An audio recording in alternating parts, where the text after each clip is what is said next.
So let's get started. Um, I am Anne Marie McGee, and I am facilitating today for Membership Roundtable, along with Renee Gordon, who is my partner in crime on this. And the two of us are also both board members for Philanos. Um, when we have these, I think a couple of you are new to joining our affinity group, and this is intended to be very interactive. So even if, we're going through some things and just raise your hand and say, I have a question about that, or could we connect offline and talk about that more? All are very valid. You'll find this is a very generous group with their comments and their willingness to discuss things. So I'm going to start off. We'll go around and Pam, I'll put you on the spot first. So Okay. if you will share your circle, how big you are, and do you have a membership committee? And do you have a rolling membership, or is it a membership period where you have to join within a defined period of time? So, Okay. Okay. I'm with the Baltimore Women's Giving Circle. We have about 430 members right now. And we do have a membership committee that's been around for many, many years. And we do have a point in time membership. Our fiscal year starts July 1st of each year. And we ask people, that's when in the month of July is when we send out our annual renewals to everyone. okay. Okay. Thank you. Let's see. Barb. Hi, I'm with Impact 100 Garden State. We have 426 members currently. We're approaching our deadline for renewing for 2026. And was there another point? Yes, there is a membership committee. Actually, there's a couple membership committees that work on Okay. different aspects. Okay. And so, which aspects do they focus on? Well, there's one that focuses more on renewal and one on new members. And then we also have a member engagement committee that, kind of cultivates the current members, with different activities. Okay. So two different ones. Okay. Thank you. Lori. Yes, hi, I'm Laurie Sostowski. I'm with Many Hands in DC. We have last year about 290 members. And it's a point in time from July 1 to June 30th. We have a membership committee that consists of 15 individuals, including two or three board members, and the rest are volunteers from our membership. Okay. Thank you. Ramona. Hi, good morning. Yes, I'm here in Aspen, Colorado with the Giving Network. We've got almost 150 members. We do not have a membership committee. We tried it for a little while, and it didn't work. So I basically do all the membership onboarding. We will take anyone any time of year. We'll put out the dues request in March, but then we do our final meeting and voting in July. So up until that day, we will accept additional contributions or new members to go into that year's grant cycle. And then the day after that meeting, anyone who joins or pays membership dues, that'll go into the next year's grant cycle. So that's Okay. Okay. Patty. Yeah, we're Redwood Circle in Santa Rosa, California. We have about 280 members, and we do have a membership committee. Oh, I'm sorry, we have a rolling. You can join Rolling membership. anytime and Yeah. renew. And then we do have a membership committee with several small subgroups, membership outreach, follow up for new members to get them engaged, and we have a membership attracting social called Cocktails and Conversations. So there's a group that runs that to have new people, potential members come. So there's a few things. Just a few. Heather.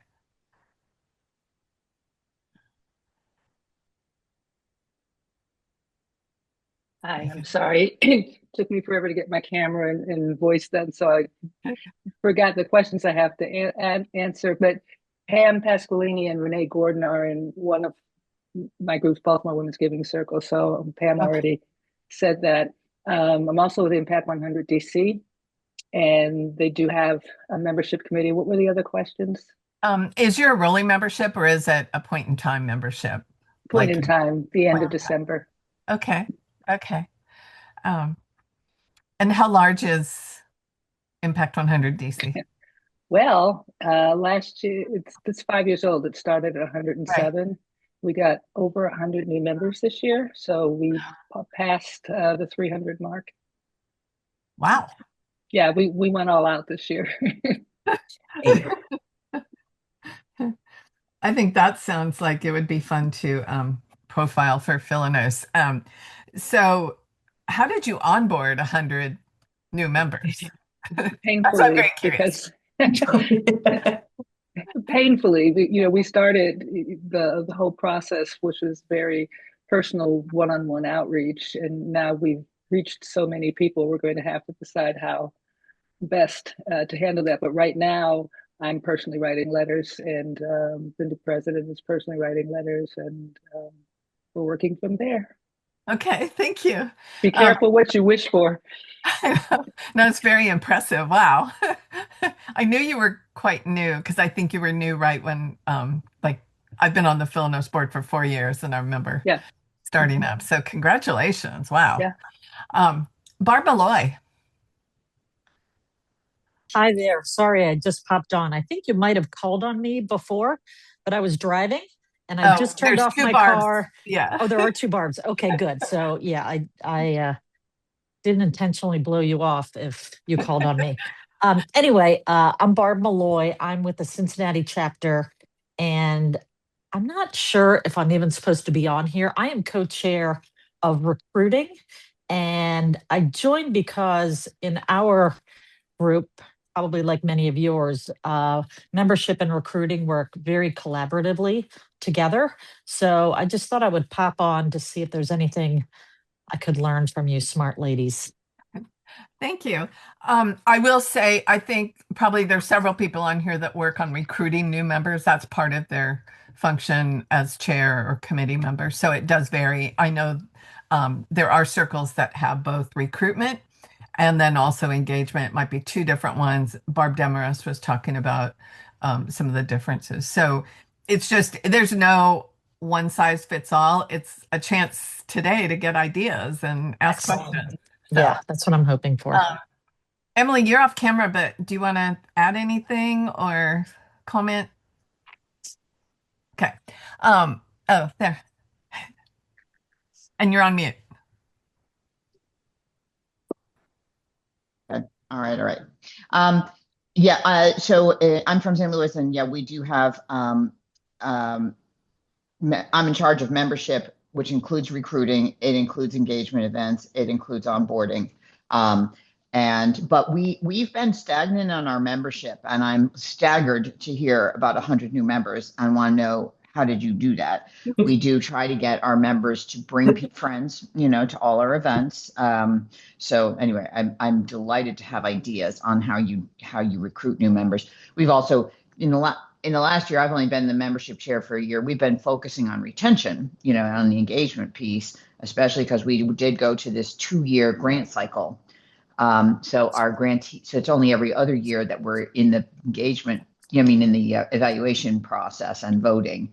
And then there's a whole nother year where we still give out grants, but we give them to the same people that we did the year before. They get a 2-year grant. Okay. So we still need the membership and all that stuff. So anyway, and one more little topic, if there's time at the end, I would like to know if any of you have raised, we were founded 20 years ago, and our price is the same, like our contribution. And has anyone raised their contribution level, and how did that go? Or how did you socialize it with everybody or whatever? Okay, that's it. No, Thanks. thank you. We'll come back and talk about that because that is something that has been a topic this year. Tiered memberships, maybe as a way of attracting more, raising the high, lowering the low, that kind of. We'll come back and talk about it. Heidi, I know you just joined us, but would you like to add in? We're just asking your circle, how big your size, whether you have a rolling or point in time membership, and do you have a membership committee? Okay. Hi, I'm Heidi Friedlander. I live in Las Vegas. I'm part of two pooled women's giving circles, Nevada Women's Philanthropy and Impact Las Vegas. Maureen is the founder of Impact Las Vegas, so I'm particularly delighted to be part of Philanos that she's given her heart and soul to, as well as being, the founder of Impact. Um, Nevada Women's Philanthropy has I'll say a rolling membership schedule. Um, we're 20 years and 130 members, something like that. Um, and Impact Las Vegas, as I'm sure Maureen has already said, has a point in time where we have a strict deadline because that determines our grant amount for the upcoming grant cycle. Um, and I would say with NWP, the people can pay their dues like right up until the day of the vote count, which is kind of a point of contention, but que sera, sera. But if you want to be on the grant screening committee, you must have paid and been part of that committee by the second meeting of the grant screening committee. Right. Um, Wow. and what were the other questions? Was that No, both? I think that's it. Yeah, Okay. that's great. So then I am gonna, Maureen, do you want to add anything for Las Vegas? I just want to say thank you, Heidi, for the kind words. That's so sweet. Um, Las Vegas is about a little over 10 years now, and we've got 120 members. So That's great. And Maureen is also on the Philanos board, along with Renee and myself, and so is Renuka Sastry. So I'm going to call on her to introduce herself. I'm Renuka Sastry, a member and former chair of 100 Women Strong in Central Florida, and very honored to be on the board with the rest of the board members here. It's my first membership roundtable, so I'm excited to hear what all of you have to say, and especially how you added 100 new members. That's great. So we are just over 100 members now. We lost about 30% of our membership during that first year of COVID, and it's been a bit of a slog to come back up. We do have a membership committee that has two distinct teams, outreach and retention. And then we moved from a sort of point in time membership, although we still encourage, we do a big push for members to join before the beginning of our new fiscal year each May. But just because most of our memberships are referrals, we've moved to a rolling membership, and you can join and then vote right up until the vote moment passes. So somewhere between the two, I guess. We definitely have strong pushes before we begin our fiscal year. Okay. Thank Thank you. you. Thanks everyone for great comments. So my next question is, what's your most successful engagement event? What has really worked for your circle? What do you want to share? So I'm going to pick on Patty for a moment because we, in Redwood Circle, which I also belong to, we have a very successful method for that. It's always Yes. oversubscribed. Well, we have a social gathering called Cocktails and Conversations, which lasts about an hour and a half. And we have it, I believe, quarterly. It's meant to be member attended, but you get priority if you're bringing a guest. So sometimes that's the only people who can come is those who have a guest because they're potential members. I think what's very attractive about it, besides the casual atmosphere, is we go around and introduce ourselves, and the overwhelming response, I think, is, wow, what a phenomenal group of women that I'm surrounded by. so that really helps. And people generally will then join, hopefully, from that. And we engage them from that point. And then over the course of the next year, they will be invited to a new member orientation, which is another way to follow up. We just had one of those, and I think about 15 new members came to that. I have a question for you, Patty. So about how many people do you invite to these and how many people show up? And are they at someone's home or do you have outside venues? So far, they've been in someone's home, so that will put an outside number on based on whose home it is. Now we had a new member orientation at a place that sometimes hosts the cocktails and conversations. And we had probably 20 something, 25 or so the other day for that event. So some people's homes can accommodate quite a good amount of potential members. And what was your other question? I'm sorry. Well, sort of how many people do you generally invite and how many people show up sort of on average? Oh, generally, we invite, it's not that we're inviting, our members are each telling us they would like to bring somebody. And so sometimes it's a small group. It could be as small as 4, which if we have that group, a group that small, I think we'll be rethinking and do more one-on-one. But it can be, 16 new potential members. Plus and then their sponsors are able to come. So it varies quite a bit. Okay. it could be like 30 to 35. That's pretty common. The advantage of living in Sonoma County too is we often use people's gardens, so we can be outside. I think that's it's a plus because I've been where we've had more. We also have started inviting a grant recipient, right, Patty, that where they come and just talk about it. A couple times I've been at ones that had that. So Oh, like that Art Star. I'd have to. I'm sorry. I'm new to this co-chair role, so I haven't been to a cocktails and conversations for a little while. But yes, we generally, yeah, possible. Yeah. No, it's just inviting someone. I put Patty on the spot for today because I wanted someone on here from the membership committee from Redwood Circle, just because it is such a broad functioning committee. So, Barb Malloy has her hand up. Yes, I see that. Thank you. Heather. Patty, is there a cost that you incur or the host or hostesses incur? And how is that covered? Is there a cost? Yes. Is that what you said? Yes. So, for example, the cocktails and part of the name Cocktails and Conversation, and maybe there's light bites. How is that covered? Maybe Anne Marie, more. Yeah. I think people just donate. They do. So we've had a chair that reaches out and she'll say, I need appetizers for this. And so even if you don't have a guest coming, she often will say, that's fine, just drop it off at my house by this time. And so we get that way. Yeah.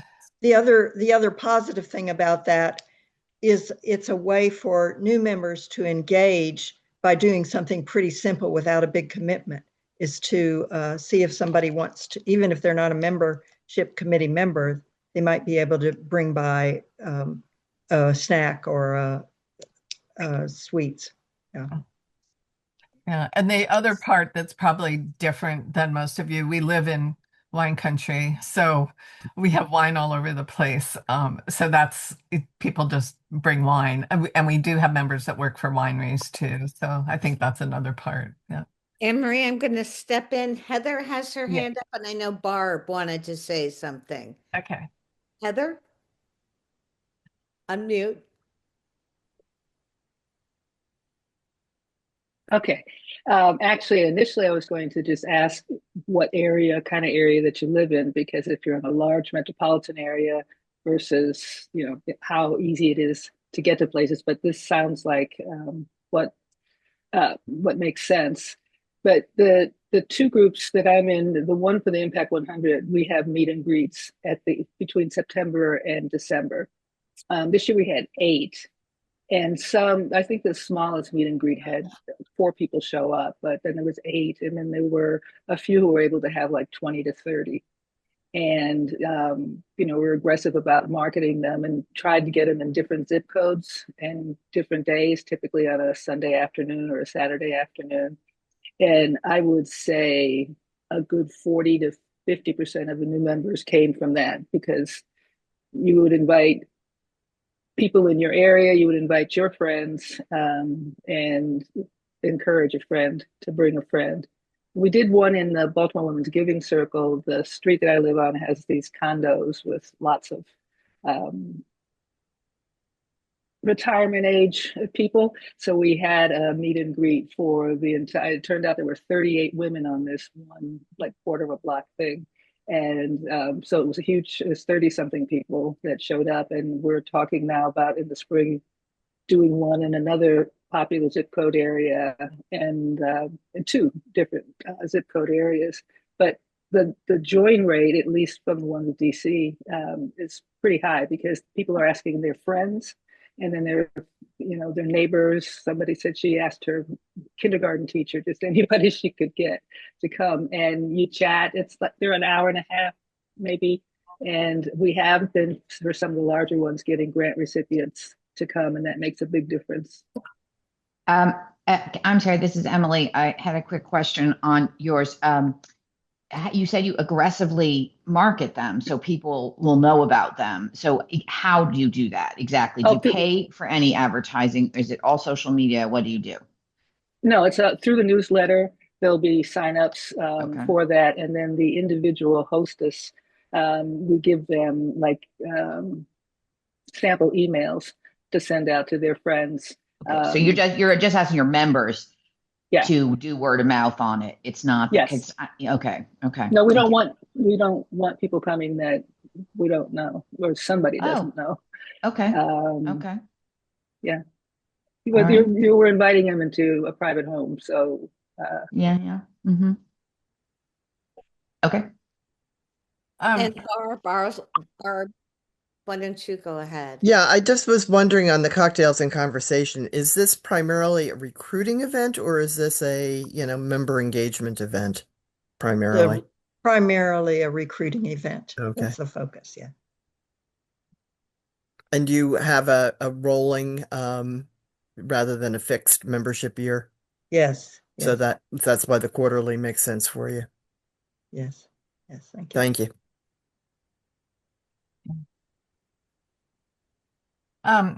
Heather, did you have anything else you wanted to add? No, someone asked the question of who brings the food, and we found that people don't eat that much at these things, and some people have gone way out of their way unnecessarily. So, most of the hosts or hostesses do it themselves. For the Impact 100 in the Baltimore one, there's a lot of help. I'll bring appetizers, I'll bring this, I'll bring that, and so, but it's really the women just don't eat a lot, and that's good, because it shouldn't be such a big give or a big ask for the hostess to do that. Yeah.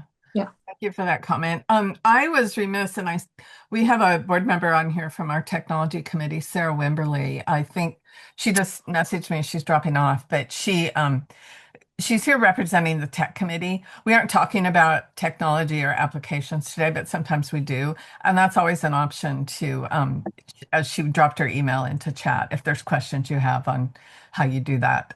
If you're responsible for tracking your own data, or if there's another committee that's doing that outside of membership. So sorry, Sarah, I didn't mean to skip over you. So And Pam also had her hand up. Okay, thanks. Yeah, I was just going to add, when we do our member recruitment, the thing that really is critical is having a grantee speak.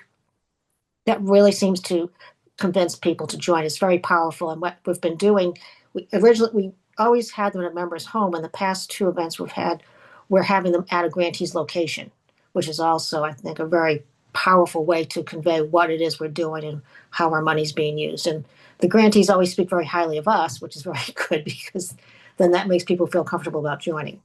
But having the grantee involved is definitely a positive. Yeah, thank you. Um, so let's talk about things for engagement. So we talked a lot about recruitment and threw out some ideas, but what about engaging members and making sure, because is very key for retention. We've had conversations in this group on retention earlier, and I think we all want everybody to stay, and that's not a realistic goal. We wish we had 100% retention. But we did find that we found a lot of groups were in that 80% retention, which is probably fairly normal. People do move. It's more transient for different life experiences. They drop out. But how do you make sure that you're retaining the members? What kinds of things do you do from outreach or events or social events or things that will keep members coming back and renew?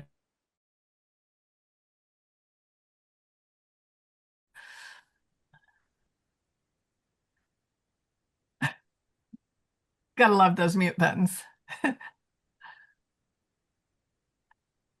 There you go. Sorry, I'm trying to, I've got lots of screens.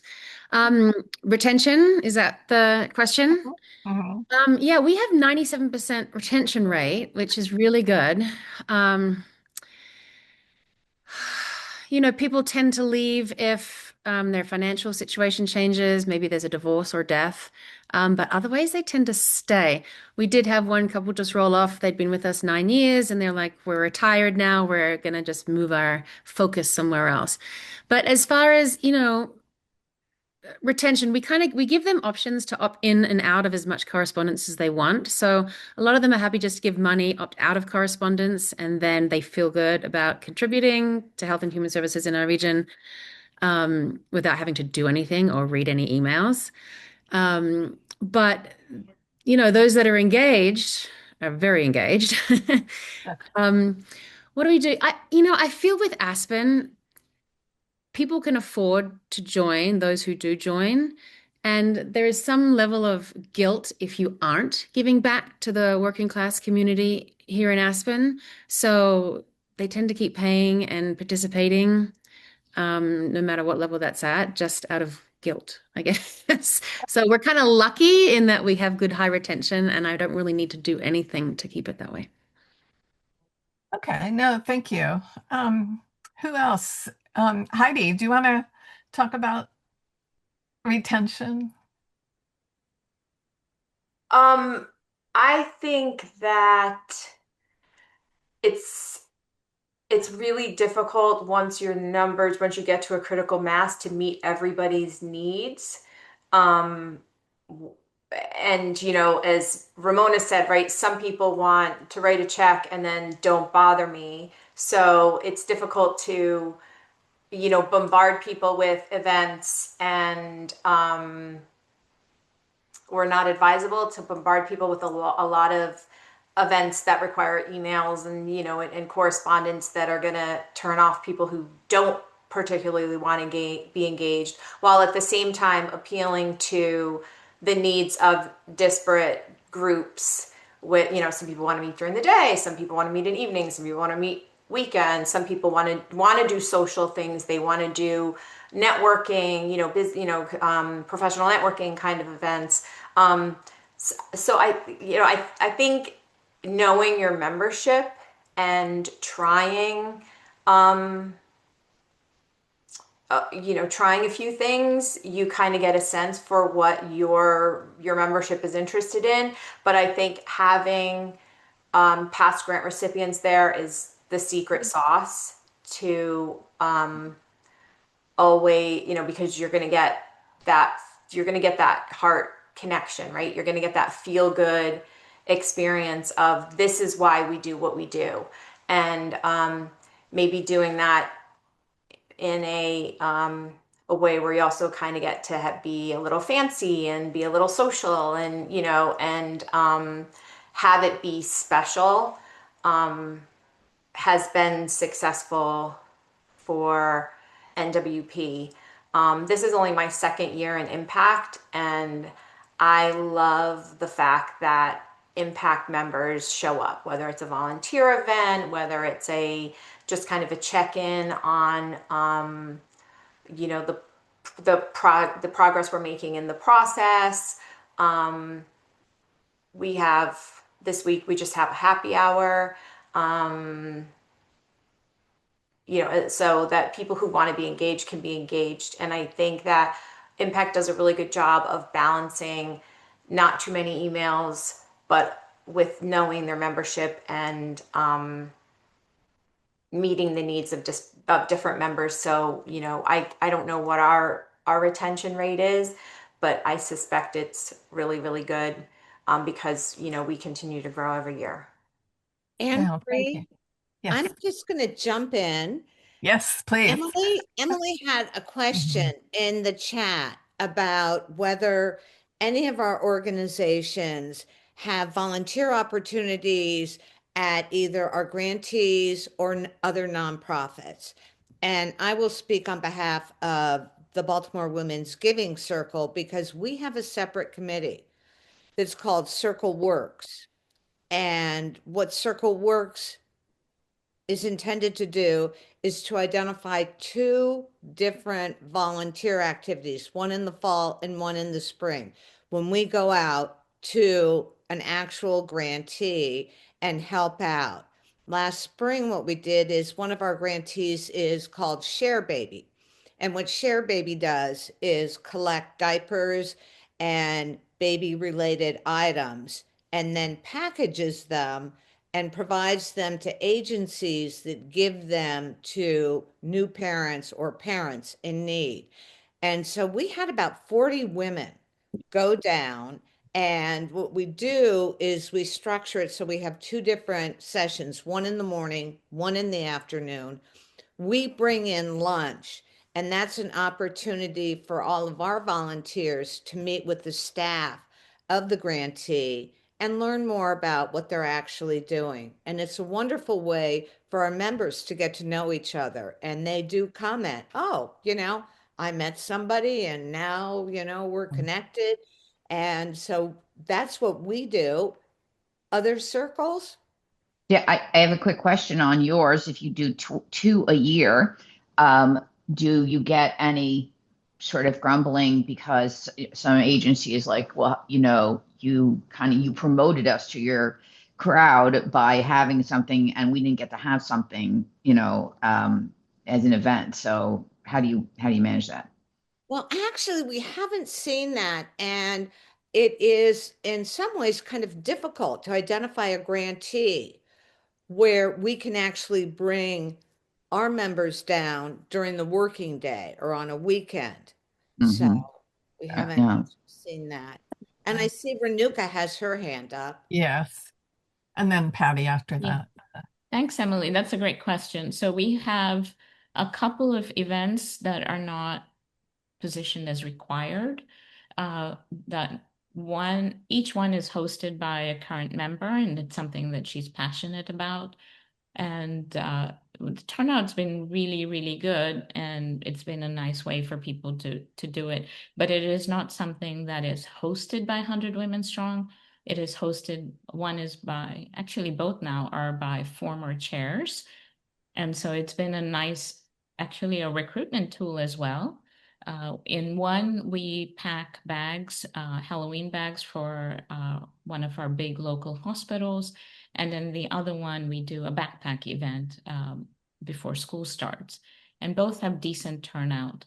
We do have, and some grantees are better set up for this than others, but a lot of our grant work involves community mentoring or volunteers that work with the grant organization. And so pretty much in every grant, we do ask, is there an opportunity for our members to volunteer in making this grant successful? So we're not asking for money, but we're asking if they want people's time.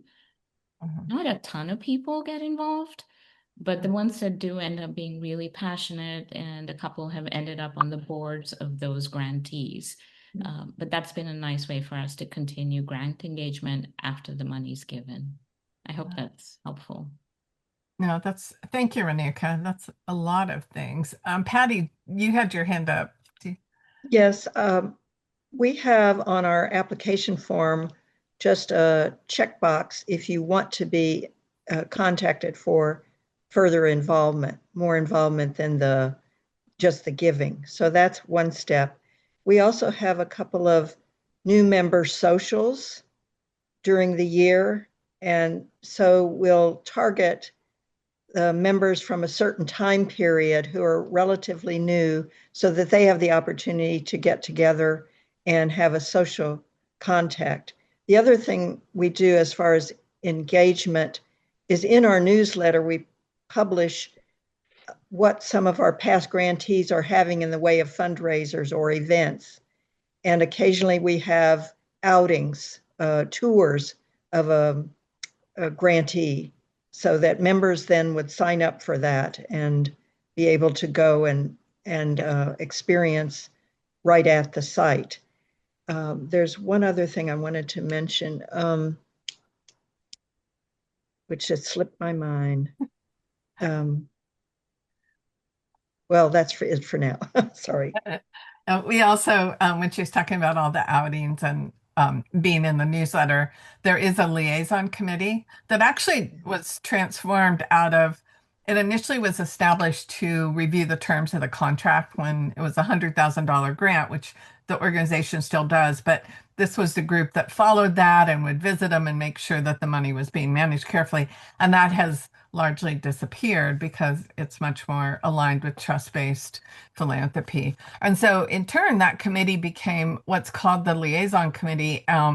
It still is called the liaison committee, but there's a member on the committee that's assigned to various nonprofits and they write something. There's a template for the newsletter and they submit something, but it's a way for them to to engage the members in what's going on. So it's not just the membership doesn't necessarily handle that, but they do encourage participation in the tours and the socials and various things. And I know someone brought up using a nonprofit site, a grantee site, and that is it's a tricky one because you want to appear to be open and fair to all.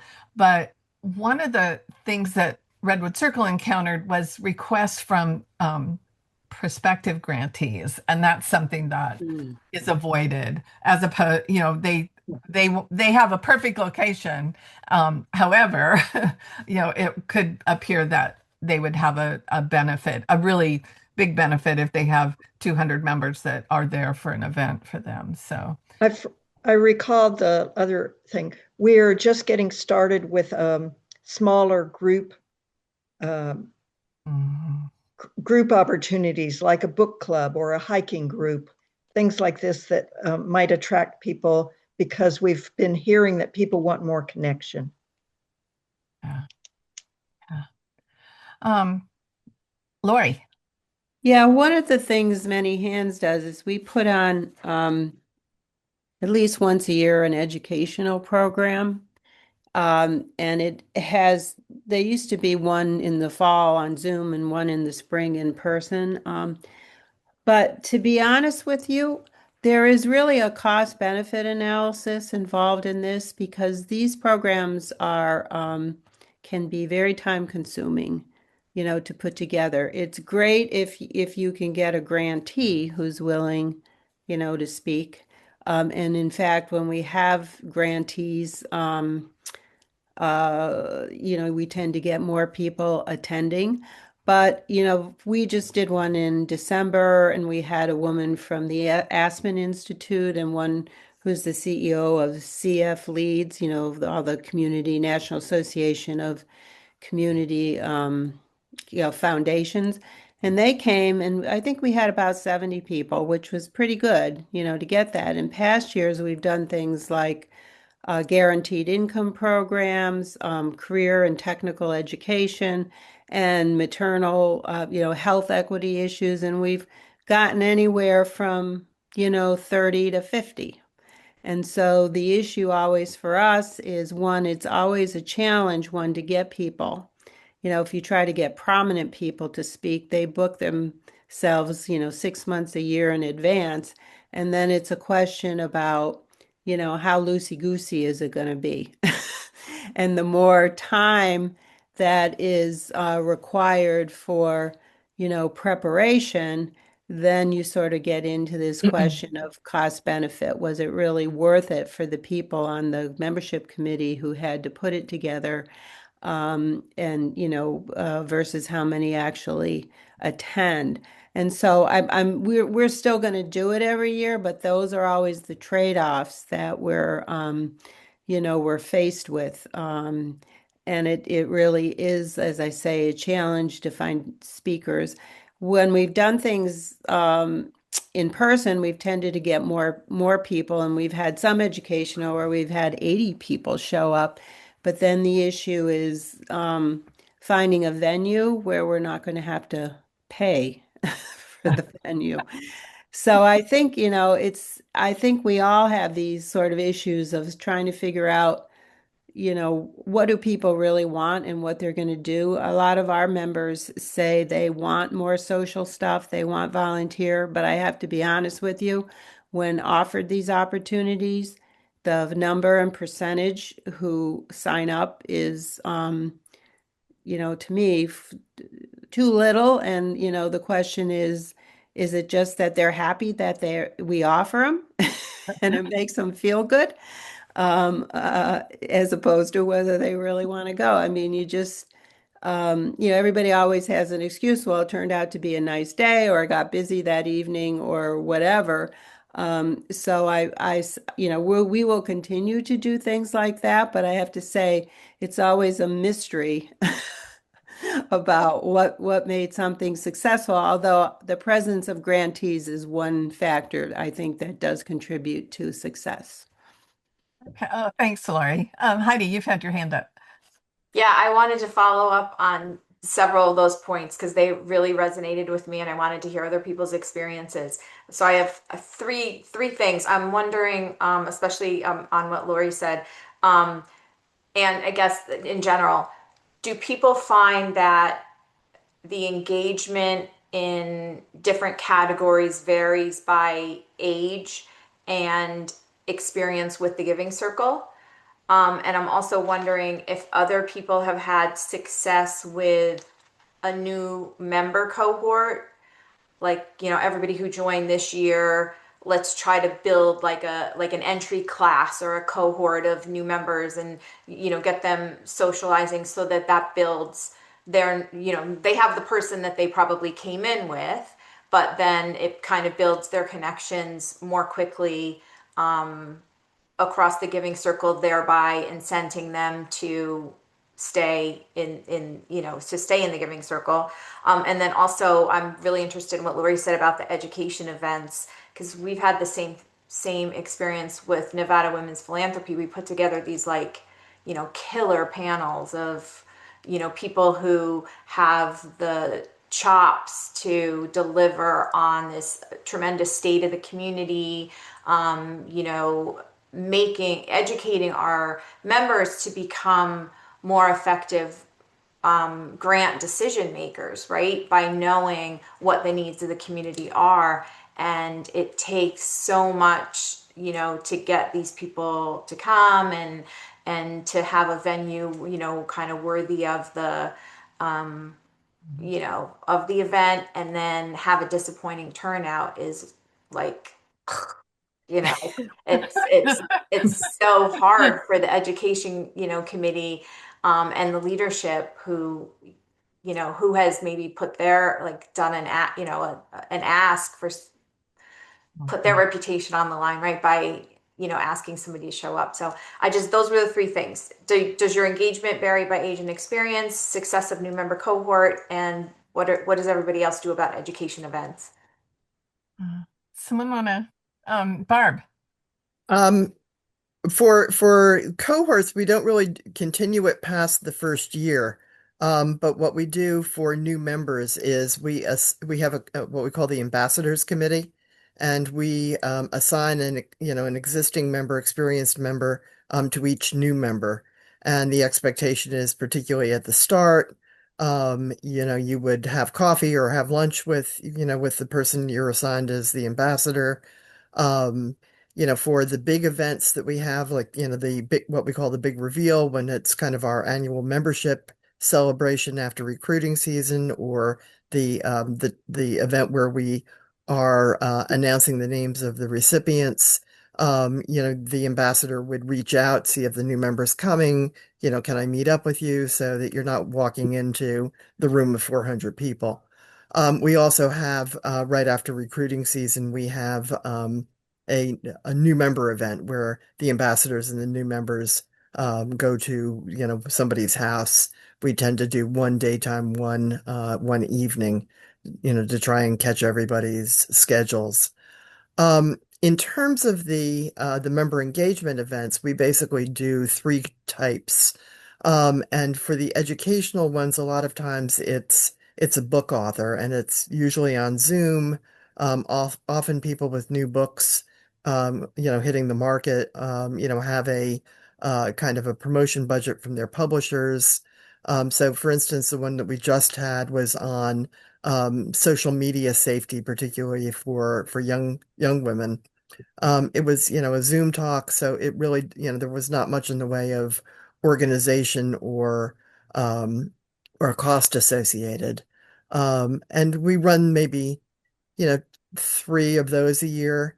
We also do member engagement events that are visits to a grantee. So, it's 20 or so people, is usually the max that the grantee can manage, but you go for kind of a tour and a presentation on what they're doing. And then we do a certain amount that are cheap but purely social, go on a hike somewhere, meet up in a park for a concert, that kind of thing. None of them take a huge amount of planning other than our big events. But we have a committee that works that. So not too expensive, not too time consuming. It's on the website. It gets mentioned in the newsletter. Maybe there's an email blast, but we just have the sign up on that basis. And Barb, on your ambassadors, do you have a kind of high level of confidence that people actually do reach out and meet with people? Yeah, because the chair of the committee, kind of like has a follow up with, did you, when you met your person, what did they have to say?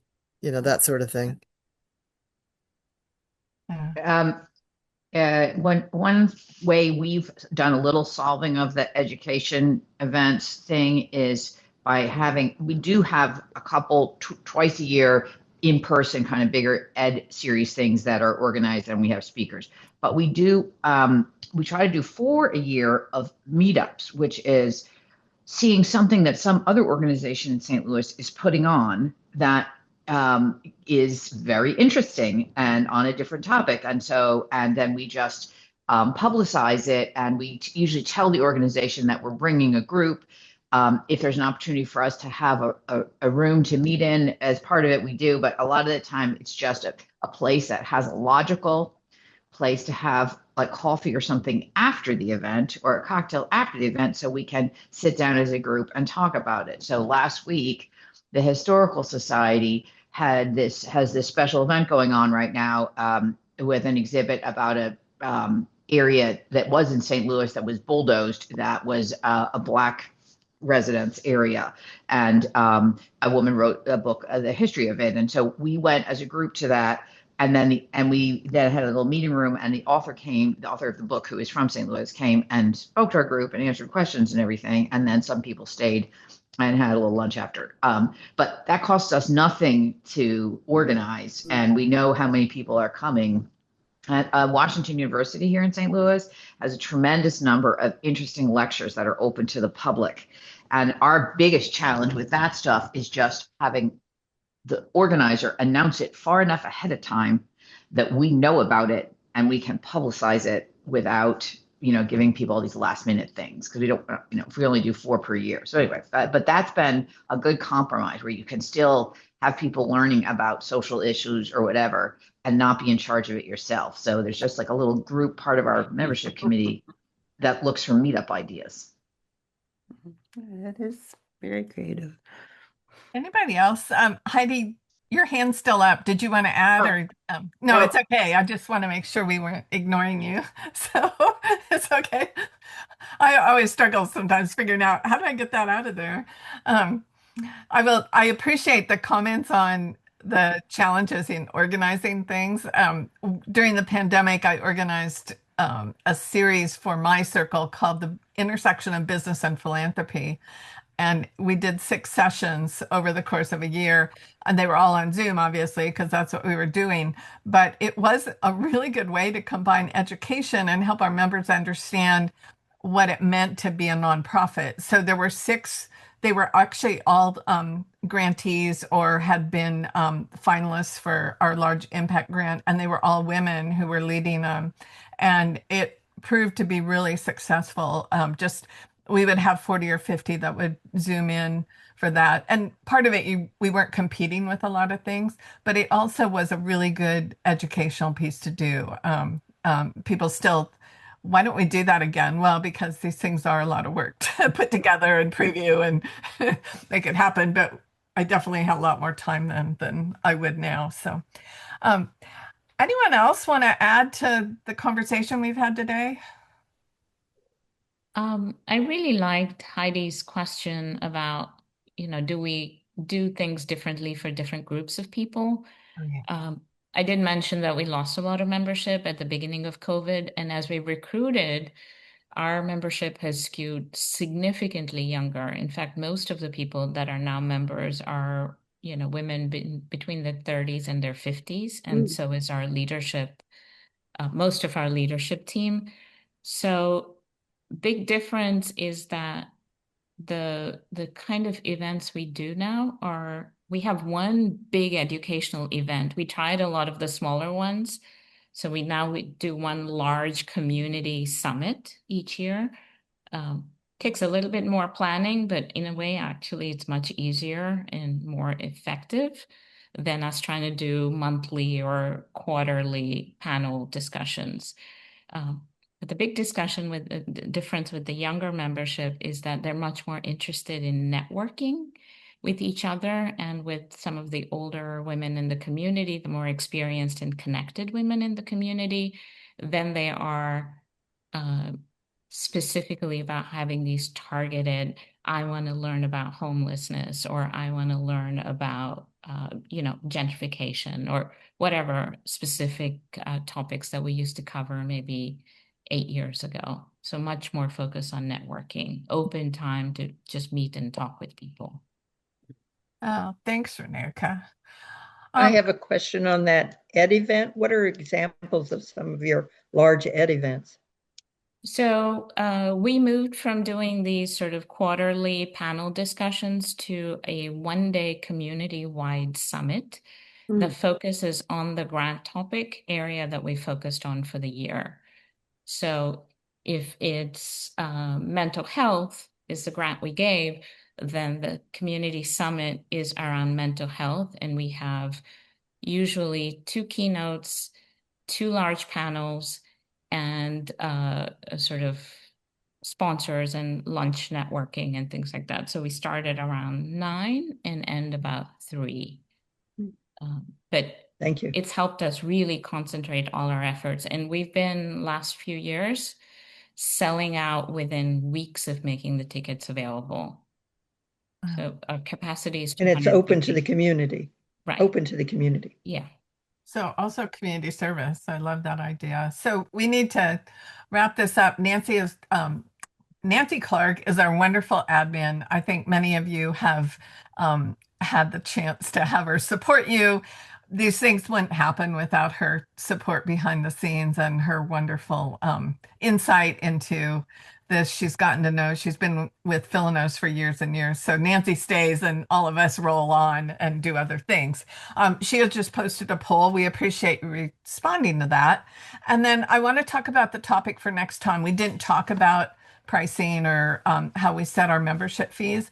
But I think that could be a topic all on its own for next time, talking about tiered membership, talking about where do you set your fees, scholarships. In my own circle, we have a core values fund to attract women for diversity. So there's lots of ways that we could talk about that. But I think that would help. I appreciate the comment. Can we talk about pricing and tiers with that? But let's have a bigger conversation, and we'll do it in March. So I appreciate everybody's time. I appreciate everybody's creativity and their enthusiasm and their energy that they pour into Women's Collective Giving. I know Renee and I and Renika and Nancy will see, and Maureen will see some of you at the conference. We can't wait. It's in Austin, February 8th to the 10th. We have several sessions on membership. So if someone from your circle is there, make sure that they attend something on membership. But thank you so much, and hopefully see you in March. Thank you. Thank Thank you. you. Thank Hope you. to see you in March. Okay.